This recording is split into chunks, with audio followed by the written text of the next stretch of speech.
Hi you guys! So today I wanted to talk about goal setting, and I actually have this SMART goal setting worksheet that we've uploaded with this video for you guys to download and print out so that you can go along with this video and set your goal with me. These goals are good for school, for work, for any projects that you may have going on right now, and it gives you a really smart way of going through and making sure that your goal is specific, measurable, achievable, relevant, and time-bound. All right, I'm gonna zoom you guys in and let's go ahead and get started. Okay, so welcome back everyone. Here is my SMART goal worksheet. And I started it out, but we'll finish it up together. I put my name up here, and my goal that I want to set is that I want to learn 5 new ASL vocab words a day for 1 month. Why is this goal important? So the first one I wrote was it would help me learn to communicate in ASL better. I think my second goal is that it'll make homework easier. And you guys feel free to follow along. And then my third goal is that I'll get better grades, which will be awesome because my ASL classes are, most of the classes I'm taking right now, it'll help in almost all of them. So that was step 1, set a goal. Step 2, why is the goal important? Step 3 is the SMART goal checklist, and that's why it's called the SMART goal worksheet, goal setting worksheet. So first, oops, sorry you guys.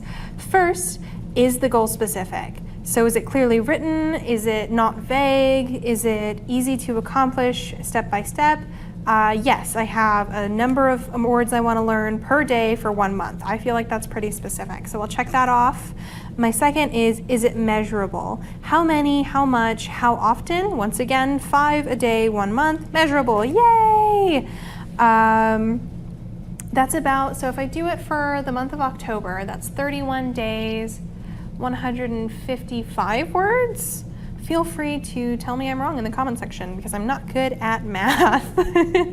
Okay, is it achievable? Can you get the support needed to achieve this goal? Do you have the resources you need? And are your expected results realistic? So with this one, I think it'll be achievable, but I'm going to be a little bit more flexible with myself. If 5 words a day is too much, then I might just bump it down to 2 or 3 a day. But as of right now, I do think it's very achievable. Is it relevant? Does it make a difference in my career, in my personal life, or is it gonna significantly benefit my business? Instead of business, I'm gonna write school, just because I know that this is for school for myself, and I do think it will significantly benefit myself. That's why I wrote better grades and homework easier. Okay, relevant, and is it time-bound? Does the goal state a clear and specific completion date? So for my completion date, which is step 5, I guess I will write 10/31, Halloween 20, just because I want to start on October 1st and end on the 31st. So yes, it is time-bound. Now, column 4 is actually my favorite column just because it makes me think of potential problems that I might run into when working through this goal, and then how I can solve them. So I like to list, okay, so time management, I might run out of time. So I'll write time management, and I'll fix that by dedicating maybe 15 minutes a day, because that sounds easy, that sounds manageable. 15 minutes a day to this. And then the second one will be consistency. So I will write it into my planner to make sure I can check it off, because that's really rewarding for me. Into planner, and you can think of things that would reward you. Maybe if you dedicate 15 minutes to one thing, you'll allow yourself to do 15 minutes of another thing. That's fun time, you know? And then I think my last one will be that I will run out of words. There are so many words in the English language, but a lot of those words have one sign. So like the sign important has, I think, 9 different English words it translates to. So what I'll have to do is, if I can't think of any more words, then I will do a random word generator to give me my new words.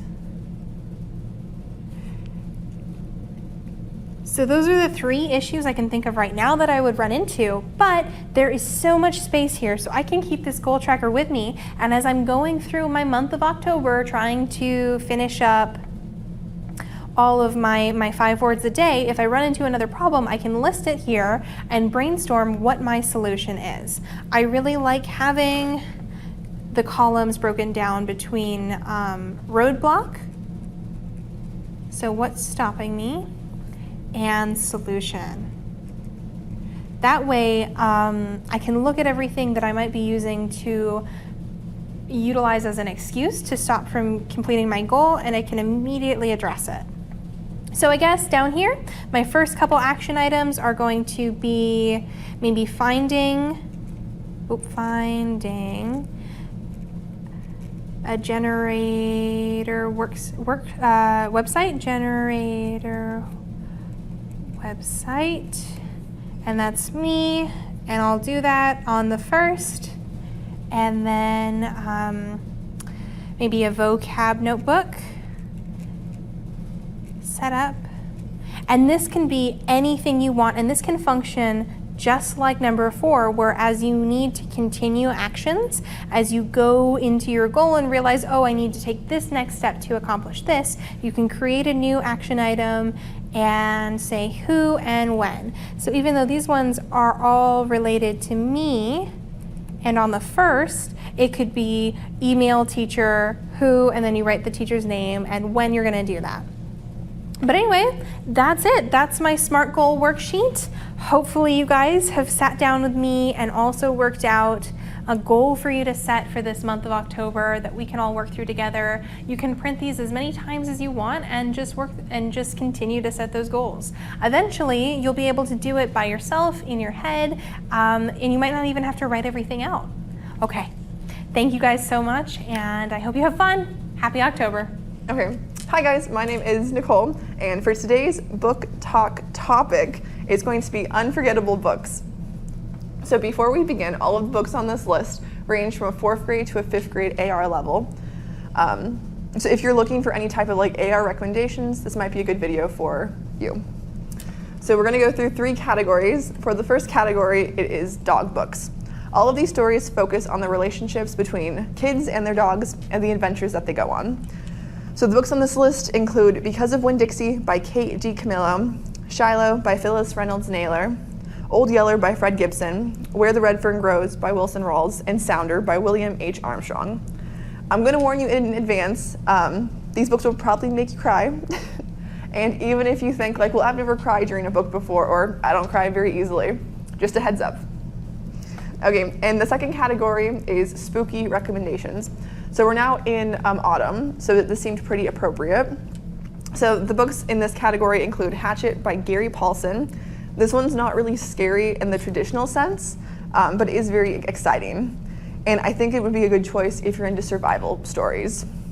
The next book is Skeleton Creek by Patrick Carman. Now this one is not for the faint of heart. This one's actually a pretty scary ghost story.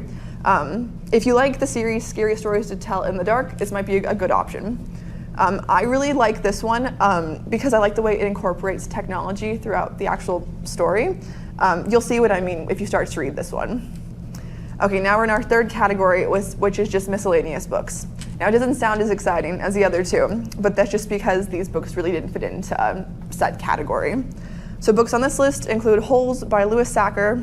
This is usually one we all have to read for school at some point. And I know that required reading doesn't sound very fun, but this one is usually one that most people tend to enjoy. So I think that's pretty cool. The next book is A Long Way from Chicago by Richard Peck.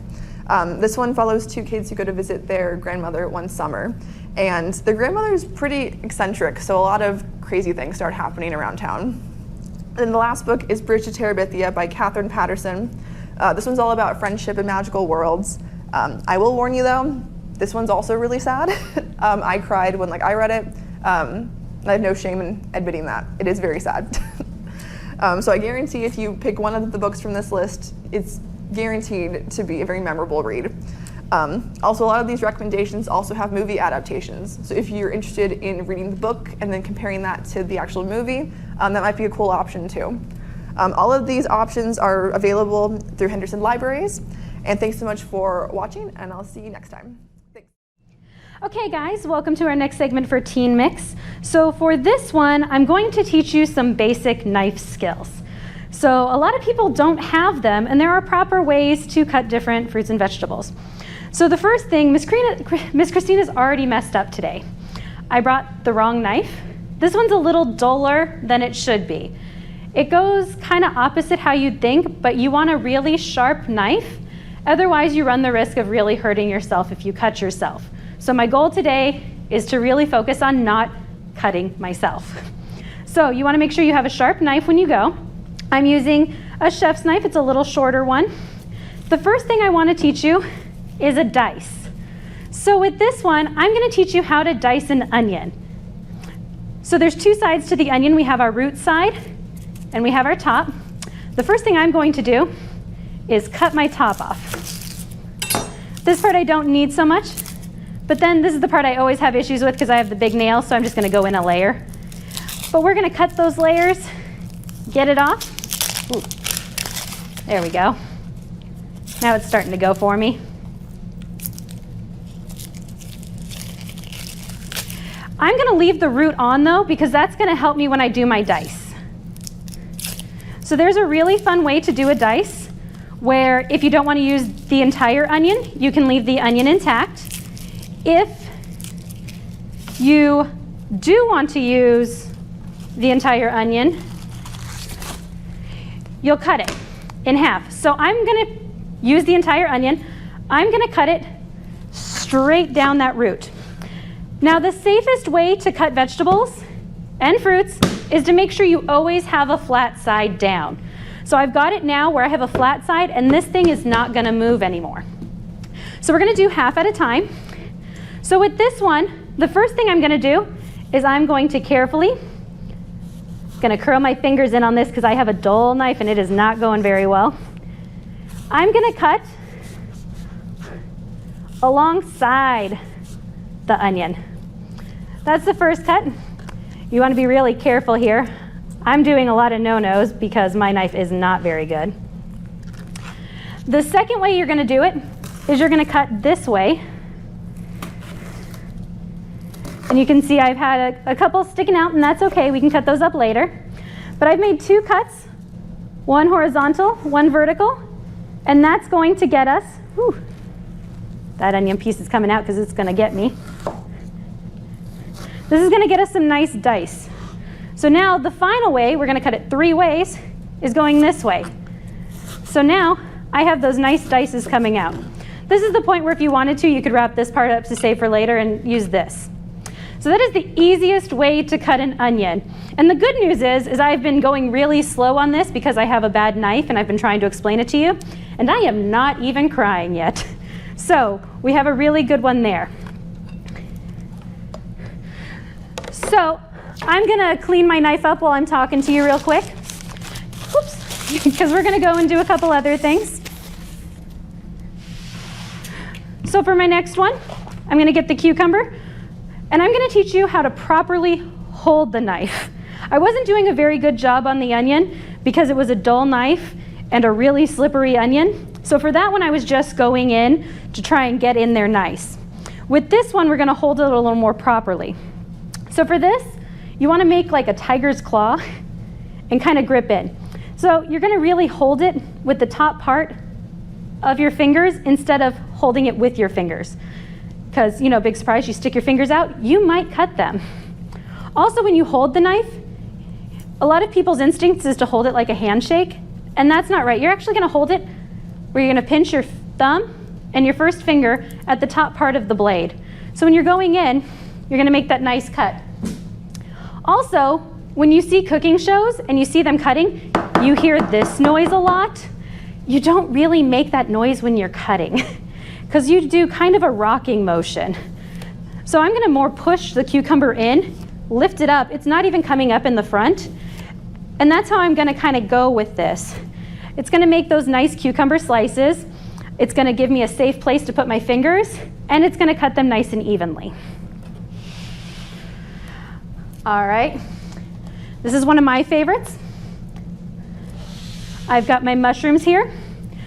Because the secret to mushrooms is, unless you're really doing this at like a 4-star restaurant and you need things to look perfect, you don't use a knife to cut mushrooms. A lot of people want to get that pretty look, but you can peel, and these guys just pop apart. There is no reason to cut a mushroom if you're just adding it to anything. I do this for salads, I do this for a lot. Don't overthink your knife skills either. If something can be torn apart, go for it. Mushrooms are a great example of this. I don't need them to look pretty. They just need to be tasty.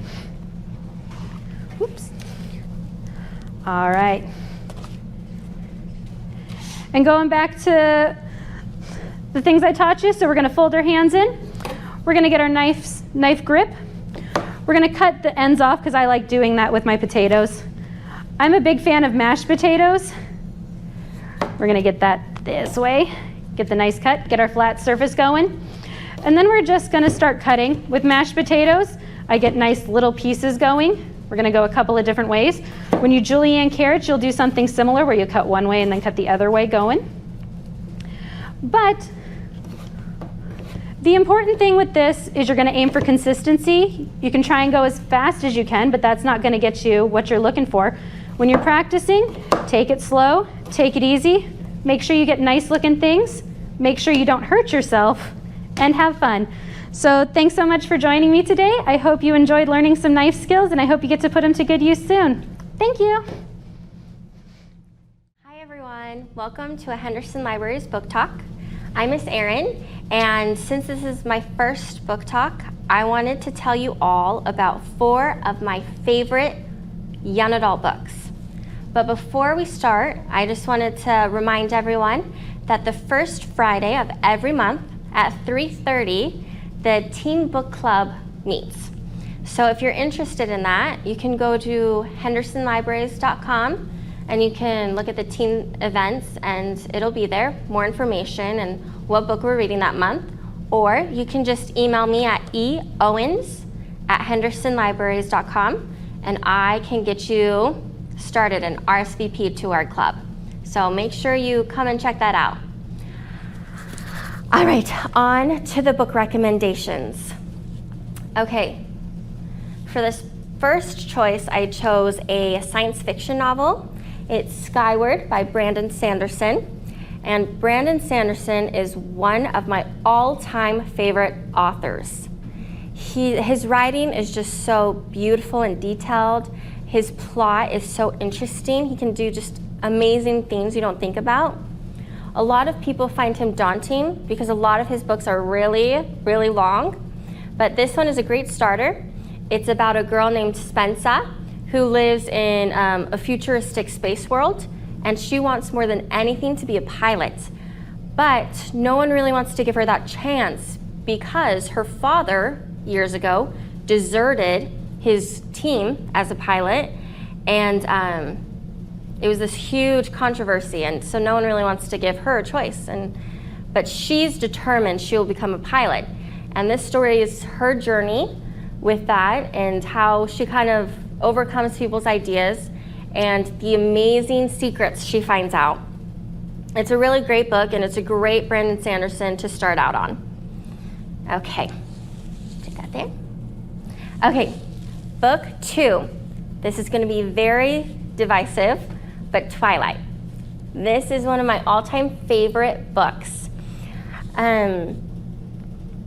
This is a story, it's a paranormal story, and it includes werewolves and vampires, but it's about a girl named Bella who moves to a small town in Washington, and she expects life to be boring until she meets Edward Cullen, who has this huge secret, and she is just immediately interested in knowing what that is. And this is a romance, which I adore, and it's just a really fun read. So if you don't know which side you fall on the Twilight fight, go ahead and pick it up and read it. It's a really fun read. Okay. My next book I chose was An Ember in the Ashes by Sabaa Tahir. And this has been one of my favorite books that's come out in the last few years. It has two viewpoints. So it goes chapter by chapter, different characters, and that is between Laia and Elias. So Laia was just living not a good life because she's kind of under this oppressive empire, but a happy life with her grandparents and brother when her brother is imprisoned for treason. So she has to go undercover as a slave at this military academy to kind of help him out. At the same time, Elias is one of the finest soldiers in the military academy, but he has a lot of internal struggle with what he kind of believes and where he feels he belongs. So it kind of goes back and forth between the two characters, and it's an amazing read. And I believe the last installment in the series actually comes out this year. So go ahead and pick that book up. And then finally, the last book I chose was A Winter's Promise. And I read this book a couple years ago, and it blew me away. It's by Christelle Dabos, and she's actually French, and this is actually a translated book. But it's just so unique. It's really fantastical. It's about these people who live on clouds. So their cities are all built on clouds, and they all have different powers. And it's about a girl named Ophelia, and her special power is that she can feel objects and she can understand their history. She can see who else has touched them, where they've been. And at the very beginning of the story, her family pushes her into this arranged marriage, and so she has to leave her home to go live on a different cloud. And it's very different there. There's a lot of mysteries going on, and she's kind of figuring things out. But she's a very unique main character, especially for young adult literature. And this story is just wholly unique. It's so wonderful and beautiful. And so that is my final recommendation. So these are some books that I really think you guys might enjoy. I would go ahead and pick them up. And if you have a chance to join us at our teen book club, we would love to see you guys there. And with that, that's all I gotta say. Bye-bye.